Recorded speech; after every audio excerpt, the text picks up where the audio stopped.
we're talking about the hit scan Blackout rounds, and I actually saw this yesterday on Twitter. True Game Data was tweeting about it, saying that they were hit scan as of yesterday. I was like, all right, let me go check this out, because this is supposed to worsen your bullet velocity, worsen your fire rate, which it does, and then it's supposed to increase your damage, which it also does, kind of factoring that in.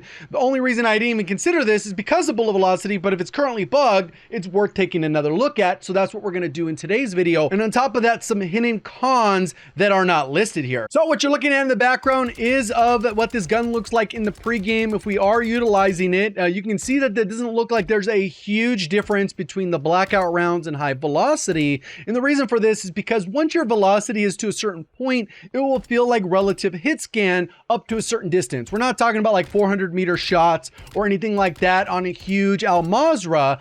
So you don't really have to worry about that. You could go either route, but in the end, Blackout rounds will have that instantaneous bullet registration. And this is particularly useful when people are moving super fast within the sky, kind of flying in, you're trying to shoot them out of the sky. Normally on the ground, it's not as big of an issue. You kind of just got to get used to not leading your shots like you would with almost every other gun. Now let's talk about one of the hidden changes that is not listed there. And normally when you have a weapon that fires a little bit slower, you get a little bit better recoil. And if we look at the patterns, you would have the Blackout rounds having the least amount of recoil because the time between shots is longer, meaning the gun has a better chance to recenter. So they've accounted for this, and they actually added recoil, which isn't listed, to the Blackout rounds, which we'll look at right now. So here's an example, a crude comparison, just kind of give you a heads up of how this works. So this one on the left is going to be the standard recoil, in which they have some variation in this game. For whatever reason, they decided to add a little bit of RNG to the recoil, but for the most part, they kind of stick to the same curve.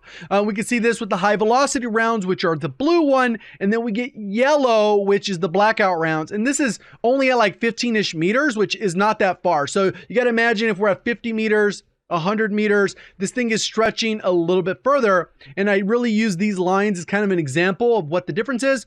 Here's the starting point for all of them once I line them up. And then here's the peak of the blue and the orange, which is pretty much the same. And then the yellow, you can see it stretches up a little bit further.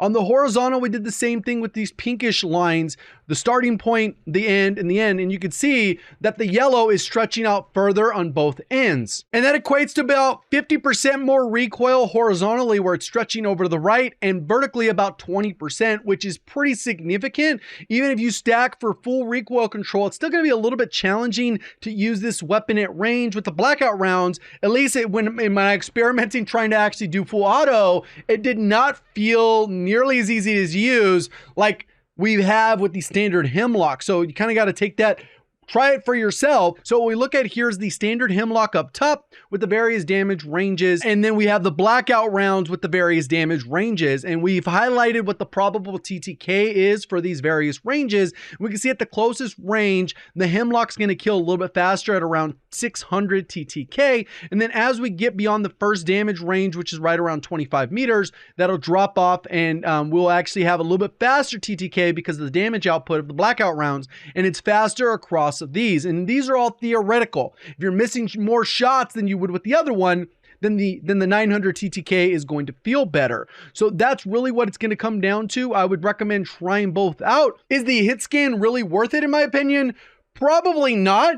But it's definitely viable, I would say, if you can hit your shots, and probably up to the medium ranges, probably about 40, 50. Maybe this makes it a little bit more viable sniper support wise, because you're not going to hit people absolutely ridiculous ranges. Then you're not really taking advantage of hit scan. So it's kind of like, is it worth it? I think a hit scan's a little bit more viable for incredibly long ranges, like on Al Mazrah with the sniper. If you could one shot hit without the incendiary, this would be the way to go. But none of the snipers have the Blackout round. And when it comes to the class setup, this is kind of how I would build it. I would still recommend the high velocity rounds for all the reasons I mentioned within the video. So if you have questions about why, I mean, I kind of made a pretty clear case of why the high velocity is still better, even with hit scan. But you can kind of see how that builds out. And the goal with most of these long range builds is to have two bullet velocity attachments. We have a high velocity and the Fielder T50.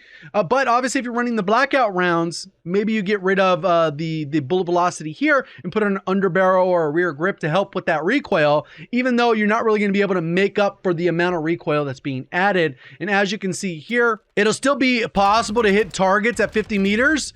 The reality is it's going to be a little bit more bouncy at that 80 to 100 meters, which theoretically is that's where you want to take on most long range engagements, even though 50 meter ranges will exist and it will be possible. But like I said, I would still lean into this particular build for the double attachments. That way with those tunings for those 3 attachments, and then whatever you want to do for your optic, if you prefer close or far. Appreciate y'all supporting the content. Thank you for watching as always. Have a great day.